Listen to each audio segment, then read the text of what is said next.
नमस्कार, जोहार, मैं संजय और आप देख रहे हैं न्यूज झारखंड। समय हो चला है दिन भर की खबरों को जानने का, उनसे अपडेट होने का। तो चलिए जानते हैं सुबह से लेकर शाम तक की तमाम महत्वपूर्ण बड़ी खबरों को। उससे पहले अगर आप चैनल पर नए हैं तो प्लीज चैनल को सब्सक्राइब करके बेल आइकन प्रेस कर दीजिए। चलिए शुरुआत करते हैं पहली और महत्वपूर्ण बड़ी खबर से। खाने पीने का सामान खत्म, चारों ओर पानी। सोन नदी में टीले पर फंसे 2 दर्जन किसान, अब रेस्क्यू का इंतजार।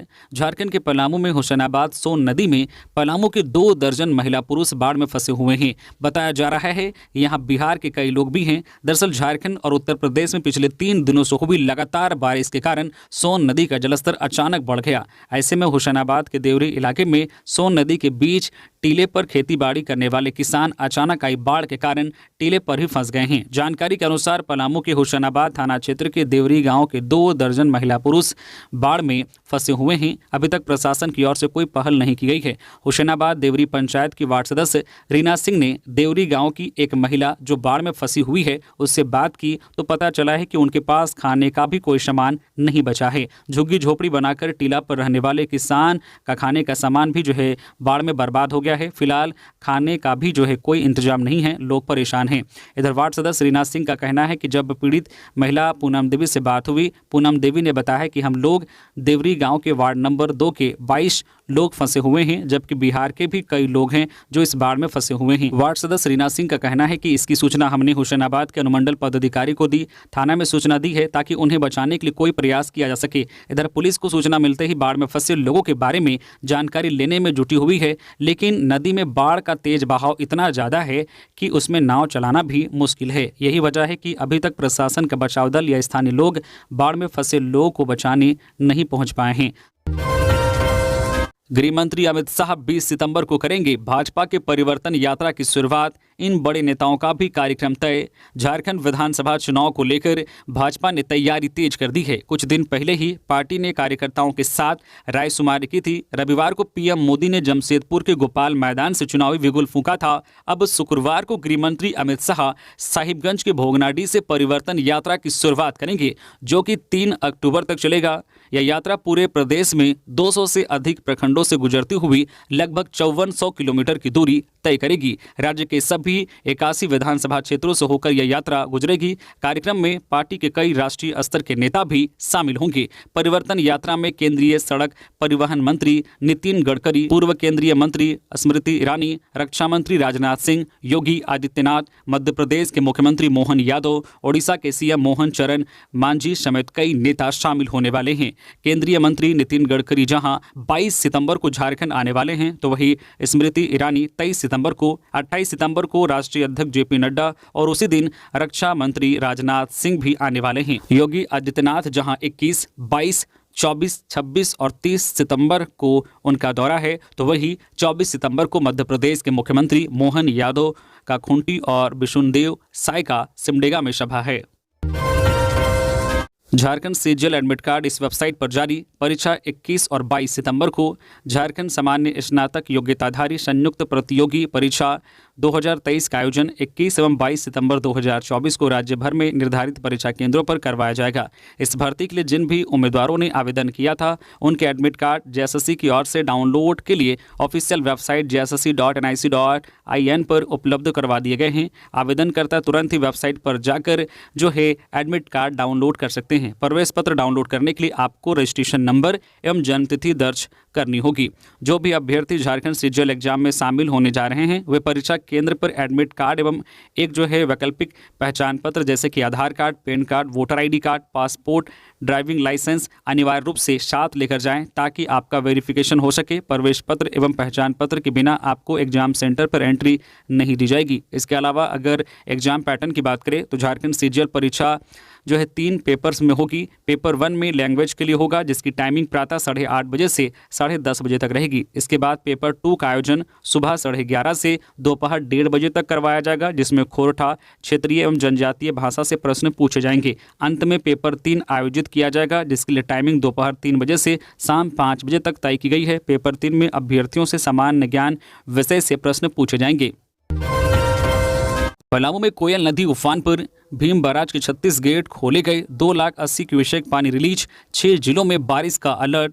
झारखंड में बारिश के बाद कई जिलों में बाढ़ जैसी स्थिति बन गई है। सबसे बुरे हालात पलामू के हैं। यहाँ कोयल नदी का जलस्तर तेजी से बढ़ गया है। भीम बराज के 36 गेट खोलकर 2,80,000 क्यूसेक पानी छोड़ा गया है, जिससे मोहम्मदगंज के पास सैकड़ों एकड़ धान की फसल और सहार बिहरा गांव जलमग्न हो गए हैं। बाढ़ के पानी से सहार बिहरा गांव पूरी तरह से डूब गया है। मोहम्मदगंज रविवारिया बाजार के आसपास के खेतों में सैकड़ों एकड़ धान की फसल डूब गई है, जिससे किसानों को भारी नुकसान का सामना करना पड़ रहा है। दूसरी ओर लोहरदगा में कुड्डू प्रखंड में लगातार बारिश से दक्षिण कोयल नदी उफान पर है। वहीं साफी नदी पुल के ऊपर पानी बह रही है, जिस वजह से आवागमन बाधित हो गया है। इसी बीच मौसम विभाग ने आज भी शाम तक 6 जिलों में बारिश का ऑरेंज अलर्ट जारी किया है। मौसम विभाग की रिपोर्ट के मुताबिक पलामू, गढ़वा, लातेहार, चतरा, कोडरमा और लोहरदगा में शाम तक भारी बारिश होने की संभावना व्यक्त की गई है। हालांकि कई क्षेत्रों में दिन में भी छिटपुट बारिश दर्ज की गई है।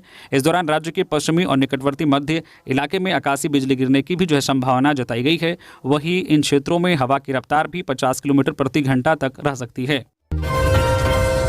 आज से टाटा पटना वंदे भारत ट्रेन का परिचालन शुरू। जाने रूट और समय।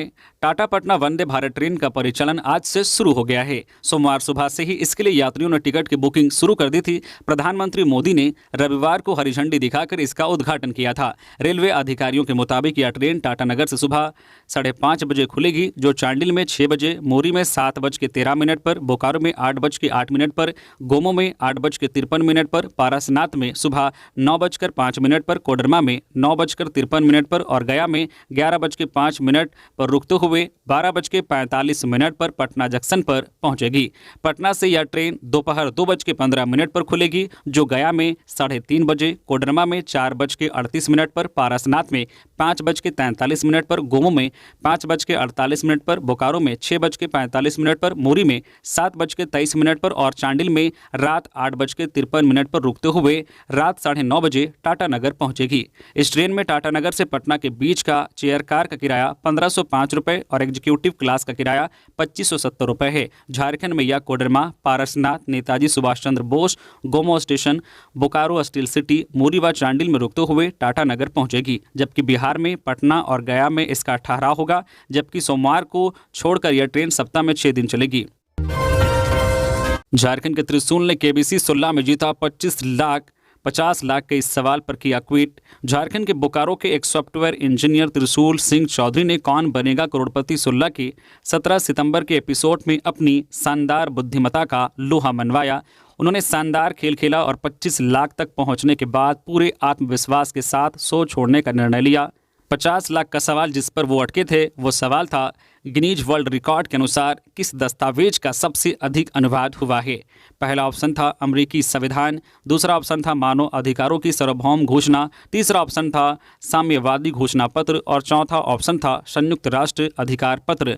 त्रिशूल ने इस सवाल पर खेल छोड़ने का फैसला किया। सही उत्तर था बी, मानव अधिकारों की सार्वभौम घोषणा। हालांकि वह सही जवाब को लेकर पूरी तरह से अस्वस्थ नहीं थे। उनके प्रदर्शन की सराहना अमिताभ बच्चन ने खूब की। इतना ही नहीं, त्रिशूल को बोलने के दौरान हकलाने की परेशानी थी, जिसके लिए अमिताभ बच्चन ने शो में कुछ नियम भी चेंज किए। कौन बनेगा करोड़पति सीजन 16 में त्रिशूल सिंह चौधरी ने 16 में से 13 सवालों के सही उत्तर दिए और 25 लाख की राशि घर ले गए। हाईकोर्ट ने कहा महिलाओं के खिलाफ अपराध और चेन छिनतई की घटनाएं और बढ़ी, यह चिंता का विषय।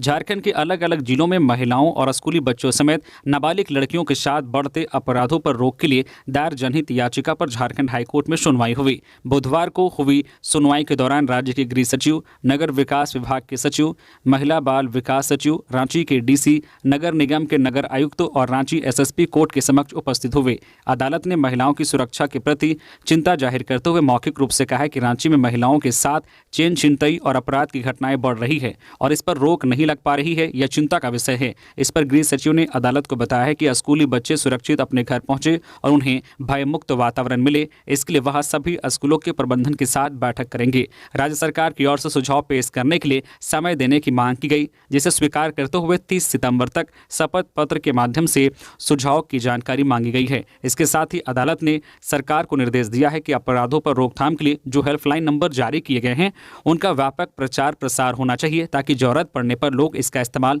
कर सके। झारखंड सरकार की योजनाएं ग्रामीणों के लिए वरदान, हर साल खर्च किए जाएंगे 25,000 करोड़। झारखंड की हेमंत सरकार अपनी योजनाओं के माध्यम से लोक कल्याणकारी सरकार की राह पर चल रही है। हेमंत सरकार की मुख्यमंत्री सर्वजन पेंशन योजना, अबुआ आवास योजना, मुख्यमंत्री मैया सम्मान योजना, मुफ्त बिजली और बकाया बिजली माफ करने जैसी योजनाएं राज्य की जनता के लिए वरदान साबित हो रही है। राज्य की जनता इन योजनाओं में बढ़ चढ़कर रुचि दिखा रही है। बताया जा रहा है कि इन योजनाओं को असल में लाने के लिए राज्य सरकार की कोष से सालाना लगभग 25,000 करोड़ की राशि खर्च होगी। वित्त मंत्री रामेश्वर उरांव ने कहा है कि सरकार के पास पर्याप्त पैसा और योजनाओं को चलाने के लिए कोई कमी नहीं होगी। पैसे के अभाव से योजना को रुकने नहीं दिया जाएगा। पैसे की कमी पर चिंता करने की कोई जरूरत नहीं है। उन्होंने कहा है कि जीएसटी की राशि बढ़ रही है और कोयला कंपनियों से बकाया वसूलने की कोशिश की जा रही है। इसके अलावा कुछ और भी कोशिश की जा रही है।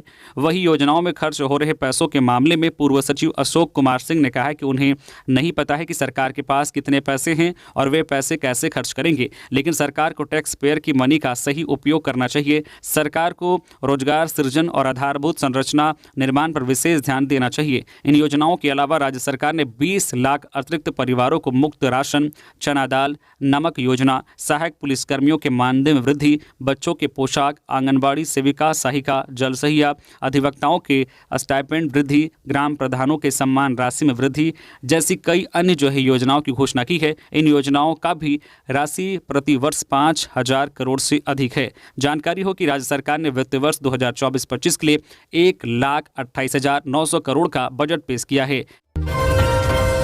झारखंड में घुसपैठ मामले की ईडी करेगी जांच, पीएमएलए के तहत दर्ज किया केस। झारखंड पुलिस की एफआईआर को बनाया आधार, मनी लॉन्ड्रिंग की शंका। झारखंड में घुसपैठ का मुद्दा गरमाया हुआ है। राजनीतिक स्तर पर इससे लेकर बयानबाजी तो होती रही है, वही हाईकोर्ट भी इस मामले को लेकर सुनवाई कर रहा है। अब इस मामले में ईडी भी शामिल हो गई है। ईडी से बांग्लादेशी महिलाओं की तस्करी और संदिग्ध घुसपैठ में मनी लॉन्ड्रिंग की शंका पर जांच करेगी। इसके लिए ईडी ने पीएमएलए के तहत केस भी दर्ज कर लिया है। ईडी ने इसके लिए झारखंड सरकार की ओर से दर्ज कराए गए एक एफआईआर को आधार बनाई है। दरअसल बांग्लादेशी महिलाओं के जरिए जिस्म फरोशी कराने के कई मामले झारखंड पुलिस के सामने आए हैं। ऐसा ही एक मामला राजधानी रांची के बरियातू थाना क्षेत्र का है। पुलिस ने इलाके के हिल व्यू रोड बाली रिजॉर्ट से 3 संदिग्ध बांग्लादेशी युवतियों की गिरफ्तारी जून महीने में की थी। गिरफ्तार तीनों युवतियों की पहचान बांग्लादेश के चट्टग्राम की रहने वाली निम्पी बिरवा, समरीन अख्तर व निपा अख्तर के रूप में हुई थी। तीनों ही युवतियों ने पुलिस को बताया था कि उन्हें मनीषा राय नामक एक अन्य लड़की की मदद से कोलकाता लाया गया था। यहां से वे रांची आई थी। उन्हें ब्यूटी सैलून में जॉब दिलाने की बात कही गई थी, लेकिन यहां उनसे जिस्म फरोशी कराई जाने लगी। पुलिस ने गिरफ्तार बांग्लादेशी युवतियों से मिली जानकारी के आधार पर बरियातू थाने में 4 जून को एफआईआर दर्ज किया है।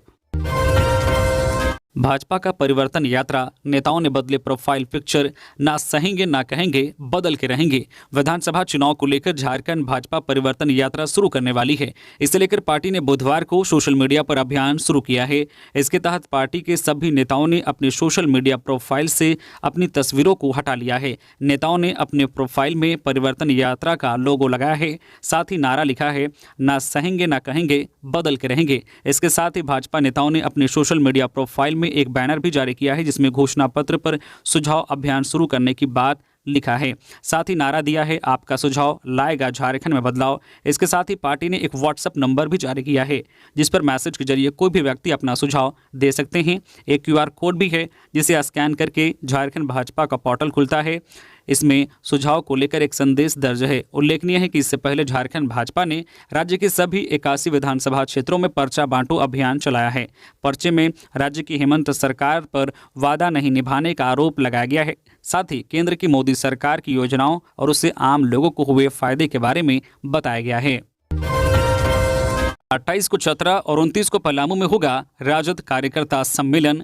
झारखंड प्रदेश राजद महासचिव शाह मीडिया प्रभारी कैलाश यादव ने प्रेस बयान जारी कर बताया है कि झारखंड में पार्टी ने आगामी विधानसभा चुनाव को लेकर जिलावार कार्यकर्ता सम्मेलन की तैयारी शुरू कर दी है। इस दौरान कार्यक्रम 28 सितंबर को चतरा एवं 29 सितंबर को पलामू में विशाल कार्यकर्ता सम्मेलन निर्धारित किया गया है। इस अवसर पर राजद की ओर से जहानाबाद के लोकसभा सांसद सुरेंद्र प्रसाद यादव, औरंगाबाद के सांसद अभय कुशवाहा, राष्ट्रीय महासचिव भोला यादव, श्रम एवं उद्योग मंत्री सत्यानंद भोक्ता सहित कई विधायक एवं पार्टी के नेता व संगठन पदाधिकारी मौजूद रहेंगे। गिरिडीह के सलूजा गोल्ड इंटरनेशनल स्कूल में हॉकी का महाकुंभ जारी, तीसरे दिन हुए कई match. Saluja gold international school में चल रहे 5 दिवसीय ईस्ट जोन हॉकी टूर्नामेंट के तीसरे दिन बुधवार को 6 मैच हुआ। इसमें एक मैच महिला वर्ग की 2 टीमों के बीच हुआ, वहीं 5 मैच पुरुष वर्ग के बीच कराया गया। इस दौरान खेलगांव पब्लिक स्कूल बनाम सनबीम स्कूल के बीच हुआ मैच काफ़ी रोमांचक रहा, लेकिन सनबीम ने खेलगांव को 1-0 से पराजित कर दिया। वहीं दूसरे मैच में जो है जमानाराम पब्लिक स्कूल बनाम आर्मी पब्लिक स्कूल के बीच खेला गया, जिसमें जमनाराम पब्लिक स्कूल ने आर्मी पब्लिक स्कूल के प्रतिभागियों को 7-0 से हराकर जीत दर्ज करने में सफल रही। इसी तरह तीसरे दिन कई और match Saluja gold international school में जारी रहा। ईवीएम मोबाइल प्रदर्शन वैन से जागरूकता कार्यक्रम का हुआ शुभारंभ, 14 वाहनों को किया गया रवाना। आने वाले विधानसभा चुनाव को लेकर मतदाताओं को विभिन्न माध्यमों से मतदान प्रक्रिया की जानकारी दी जा रही है। इसी कड़ी में आज बुधवार को ईवीएम मोबाइल प्रदर्शन वैन द्वारा जागरूकता कार्यक्रम का शुभारंभ किया गया। रांची के फुटबॉल स्टेडियम मोरहाबादी स्थित वेयर हाउस से अनुमंडल पदाधिकारी सदर, सह निर्वाची पदाधिकारी रांची विधानसभा क्षेत्र उत्कर्ष कुमार, अपर जिला दंडाधिकारी विधि व्यवस्था सह निर्वाची पदाधिकारी हटिया विधानसभा क्षेत्र, विशिष्ट अनुभजन पदाधिकारी सह निर्वाची पदाधिकारी मांडर विधानसभा क्षेत्र मोनी कुमारी एवं जिला उप निर्वाचन पदाधिकारी विवेक कुमार सुमन ने संयुक्त रूप से हरी झंडी दिखाकर जागरूकता वाहन को रवाना किया। इस दौरान विभिन्न विधानसभा क्षेत्र के AIRO एवं अन्य संबंधित कर्मचारी उपस्थित थे। रांची जिला अंतर्गत सभी 7 विधानसभा क्षेत्र में जागरूकता वाहन के माध्यम से लोगों को मतदान प्रक्रिया के बारे में जानकारी दी जाएगी। प्रत्येक विधानसभा क्षेत्र के लिए 2-2 जागरूकता वाहन में LED के माध्यम से मतदान प्रक्रिया और VVPAT से अपने मतदान की पुष्टि के संबंध में लोगों को जानकारी प्रदान की जाएगी। पत्नी से अवैध संबंध के शक में पति ने प्रेमी को चाकू मारकर किया घायल। लोहरदगा जिले के भंडरा बाजार टांड के पास बीती रात एक शख्स ने युवक को चाकू मारकर घायल कर दिया। आरोपी शख्स का नाम परदेसिया उरांव है, जबकि घायल व्यक्ति का नाम जीतू उरांव है। दरअसल परदेसिया उरांव को शक था कि उसकी पत्नी का जीतू उरांव के साथ अवैध संबंध है। इस वजह से परदेसिया ने जीतू उरांव को चाकू मार दिया। स्थानीय लोगों ने जीतू उरांव को इलाज के लिए CHC भंडरा में भर्ती कराया, जहाँ उसकी गंभीर हालत को देखते हुए डॉक्टरों ने उसे रिम्स रेफर कर दिया। पुलिस ने परदेसिया उरांव को गिरफ्तार कर लिया है। बताया जा रहा है कि परदेसिया उरांव की पत्नी बीते कुछ दिनों से अपने पति को छोड़कर रांची में रह रही थी। उसका संपर्क जीतू उरांव से होने के कारण कुछ दिनों पूर्व ही परदेसिया उरांव ने जीतू उरांव के खिलाफ पत्नी को भगाने तथा अवैध संबंध बनाने को लेकर भंडरा थाने में रिपोर्ट भी दर्ज कराई थी। बाद में इस मामले को आपस में सुलझा लिया गया था, लेकिन फिर से बीती रात पत्नी से अवैध संबंध के शक होने पर परदेसिया उरांव ने जीतू उरांव को चाकू मार दिया।